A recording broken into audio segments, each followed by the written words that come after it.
ಹಿನ್ನಡೆಗೆ ಹಿಂದೂ ಜನಜಾಗೃತಿ ಸಮಿತಿ ವಿರೋಧ ವ್ಯಕ್ತಪಡಿಸಿದೆ. ರಾಜ್ಯದಲ್ಲಿ ಚರ್ಚ್ ಹಾಗೂ ಮಸೀದಿಗಳನ್ನ ಇವರು ವಶಕ್ಕೆ ಪಡೆಯಲ್ಲ, ಆದ್ರೆ ದೇವಸ್ಥಾನಗಳನ್ನ ಈ ರೀತಿ ವಶಕ್ಕೆ ಪಡಿತಾರೆ ಅಂತ ಸರ್ಕಾರದ ತಾರತಮ್ಯ ಧೋರಣೆ ವಿರುದ್ಧವಾಗಿ ಹಿಂದೂ ಜನಜಾಗೃತಿ ಸಮಿತಿ ಕಿಡಿಕಾರಿದೆ. ಧಾರ್ಮಿಕ ದತ್ತಿ ಇಲಾಖೆ ಭ್ರಷ್ಟಾಚಾರದ ಕೂಪವಾಗಿದೆ ಅಂತ ಹಿಂದೂ ಜನಜಾಗೃತಿ ಸಮಿತಿ ವಕ್ತಾರ ಮೋಹನ್ ಗೌಡ ಆಕ್ರೋಶ ವ್ಯಕ್ತಪಡಿಸಿದ್ದಾರೆ.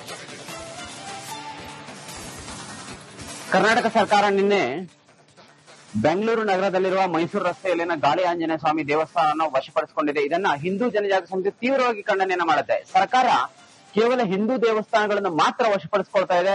ಯಾವುದೇ ಅನ್ಯ ಮತಗಳಾದಂತಹ ಕ್ರೈಸ್ತರ ಚರ್ಚ್ಗಳಿರ್ಬೋದು, ಮುಸಲ್ಮಾನರ ಮಸೀದಿಗಳಿರ್ಬೋದು, ಇದರ ಯಾರ ಧಾರ್ಮಿಕ ವಿಚಾರದಲ್ಲಿ ಸರ್ಕಾರ ಕೈ ಹಾಕೋದಿಲ್ಲ.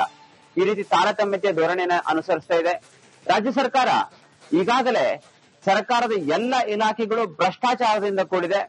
ಧಾರ್ಮಿಕ ದತ್ತಿ ಇಲಾಖೆಯಲ್ಲಿ ಸಹ ಇತ್ತೀಚೆಗೆ ಲಿಂಗಸೂರಲ್ಲಿ 2 ಕೋಟಿ ರೂಪಾಯಿ ಅರ್ಚಕರಿಗೆ ಮೀಸಲಾಗಿಟ್ಟ ಹಣವನ್ನ ಧಾರ್ಮಿಕ ಇಲಾಖೆ ಅಧಿಕಾರಿಗಳು ದುರ್ಬಳಕೆ ಮಾಡಿಕೊಂಡಿದ್ದಾರೆ. ಚಿಕ್ಕಬಳ್ಳಾಪುರದಲ್ಲಿ 60 ಲಕ್ಷ ರೂಪಾಯಿಗಳನ್ನ ಒಬ್ಬ ರಿಲಿಜಿಯಸ್ ಎಂಡೋಮೆಂಟ್ ಅಧಿಕಾರಿ ಅದನ್ನ ತನ್ನ ಹೆಂಡತಿ ಮಕ್ಕಳ ಹೆಸರಿನಲ್ಲಿ ಅದನ್ನ ಡೈವರ್ಟ್ ಮಾಡ್ತಾನೆ. ಈ ರೀತಿ ರಾಜ್ಯ ಧಾರ್ಮಿಕ ದತ್ತಿ ಇಲಾಖೆನೇ ಭ್ರಷ್ಟಾಚಾರದಿಂದ ಇವತ್ತು ಕೂಡೋಗಿದೆ. ಇಂಥ ಭ್ರಷ್ಟಾಚಾರದಿಂದ ಕೂಡಿದಂತ ಒಂದು ಇಲಾಖೆ ನಮ್ಮ ದೇವಸ್ಥಾನಗಳನ್ನ, ಖಾಸಗಿ ದೇವಸ್ಥಾನಗಳನ್ನ ವಶಪಡಿಸಿಕೊಂಡು ಅದನ್ನು ಯಾವ ರೀತಿಯಲ್ಲಿ ಸರಿಪಡಿಸ್ತದೆ. ಇದೇ ತರ ಇವತ್ತು ಈ ರೀತಿ ಭ್ರಷ್ಟಾಚಾರಗಳು ಚರ್ಚ್ಗಳಲ್ಲೇ ನಡೆಯುತ್ತೆ, ಮಸೀದಿಗಳಲ್ಲೇ ನಡೆಯುತ್ತೆ, ಅನೇಕ ಅನ್ಯಾಯಗಳೇ ನಡೆಯುತ್ತೆ. ಅಂತಹ ರಿಲಿಜಿಯಸ್ ಸಂಸ್ಥೆಗಳನ್ನ ಸರ್ಕಾರ ವಶಪಡಿಸಿಕೊಳ್ಳುತ್ತಾ ಕೇವಲ ಹಿಂದೂ ದೇವಸ್ಥಾನಗಳನ್ನು ಮಾತ್ರ ಇವತ್ತು ವಶಪಡಿಸಿಕೊಳ್ತಾ ಇದೆ. ಇದು ಅತ್ಯಂತ ಖಂಡನೀಯ ಇದೆ. ಈಗಾಗಲೇ ರಾಜ್ಯದಲ್ಲಿ ಕುಕ್ಕೆ ಸುಬ್ರಹ್ಮಣ್ಯ ಇರಬಹುದು, ಚಾಮುಂಡೇಶ್ವರ ದೇವಸ್ಥಾನ ಇರಬಹುದು, ಕಟೀಲು ದುರ್ಗಾ ಪರಮೇಶ್ವರಿ ದೇವಸ್ಥಾನ ಇರಬಹುದು, ಈ ತರ 34,564 ದೇವಸ್ಥಾನಗಳನ್ನ ಇವತ್ತು ಸರ್ಕಾರ ನಡೆಸ್ತಾ ಇದೆ.